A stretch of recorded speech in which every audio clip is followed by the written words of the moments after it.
ဟုတ်ပြီကျွန်တော်ပထမဆုံးအနေနဲ့ကျွန်တော် middle C ကိုရပြီနော် middle C ရတရားသိသွားပြီသိသွားပြီဆိုတော့ကျွန်တော်ဒီမှာဒီ note ကိုစတင်ပါမယ်ဒီ note မှာသူကဒါ treble clef လို့ခေါ်တယ်ဒီ sign လေးက the right hand အတွက်ပါဒါ bass clef ဆိုတော့ဒါ bass ကတော့ဒီအကျတန်း bass clef က note ကသူဘယ်နဲ့တည်ရမှာပေါ့နော်အခုကဒီမှာညာမှာ treble clef မှာရေးထားတဲ့အတွက် the right hand နဲ့တည်ရမှာပေါ့နော်ဒီမှာnote လေးတွေ့လာအောင်ဘဲဥလို့ note လေးကသူ whole note လို့ခေါ်တယ်နော် whole ဆိုတာ whole note ဆိုတာသူကအတန်းရှည်တယ်ပေါ့နော်၄ beat on သူရှည်4 beats ရှည်တယ်အဲ့တော့သူတည်မဲ့ဆိုရင်တစ်ချက်တီးထားပြီးတော့သူက note ကဒီ line နဲ့အတူ line တူလေးရဲ့ line 9 line ရဲ့ပထမဆုံးအတူဆုံး note တွေကဒီ note က C ဒီ C ကိုသူကပြတယ်ဒီ C ကိုပြောတာပေါ့နော်အဲ့ဒီ C ကိုတီးရမှာ C note တီးရမဲ့ note ရဲ့တန်ဖိုးကဒါ whole note မှာ semi break လို့လည်းခေါ်တယ်သူက British ကလို့ခေါ်တယ် American ကတော့နည်းနည်းလွယ်တယ် whole note လို့ခေါ်တယ် whole ဆိုတာဒီတစ်ပါးလုံးမှာသူကအတန်ပြည့်၄ beat လုံးကိုသူကယူထားတယ်ဒါ 4 ဒါ time signature တော့4ဆိုတော့ကျွန်တော်တို့1 2 3 4ပဲခေါင်းလုံးမှာဖြစ်တယ်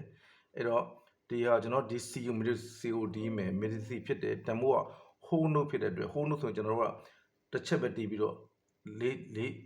၄ beat ဒါသူကရှိရမယ်ပေါ့နော်အဲ့ဒါဒီနေ့ကိုကျွန်တော်တီးပြမယ်ဒါ treble clef ဆို right နဲ့တီးရမယ် note က C note ဖြစ်တယ်နော် whole note ဆိုတော့၄ beat ဆွဲထားမယ်အဲ့တော့စာမယ်metronome နဲ့တီးကောင်းတယ်လောဆယ်တော့ကျွန်တော် metronome နဲ့တီးပြမယ်လောဆယ်တော့ကျွန်တော်ဒီလိုပဲ count လုပ်ပြီးတီးပြသွားမယ်နော်1 2 3 4 1 2 3 4 1 2 3 4 1 2 3 4 1 2 3 4လွယ်နော် bass ကမှာဘာနှုတ်မှရေးမထားတဲ့အတွက်ဒါလည်းပဲတီးအောင်မယ်နော်ဟိုဘက်တစ်ချက်ဆက်သွားမယ်ဒီမှာကျတော့ bass clef မှာသူကရေးထားတယ် bass clef မှာ note ကရှိနေတယ်ပေါ့နော်ရှိနေဒီက right မှာ treble clef မှာဘာမှဖြစ်တွေ့ဘာမှတီးစရာမလိုအဲ့တော့ bass clef မှာဆိုတော့ဒီဘက်အဲ့ treble clef ကိုဒီဘက်လက်နဲ့ဒီ bass clef ကိုဘယ်နဲ့ဒီပေါ့နော်အဲ့တော့သူကလည်းဒီကနေကြည့်မယ်ဒီnote ဒီလည်း middle C အတူတူပါပဲအတန်းအတူတူပဲဒါပေမဲ့ကျွန်တော် C မင်းရတဲ့ bass clef မှာရေးထားတဲ့ဒီဘက်ဘယ်နဲ့ကျွန်တော်ဒီမယ်နော်ဘယ် thumb နဲ့ဒီပေါ့လို့ပြောထားတယ်နော် play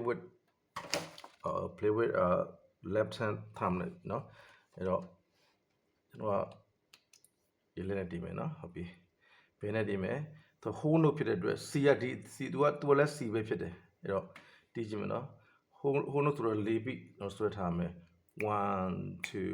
3 4 1 2 3 4 1 2 3 4 1 2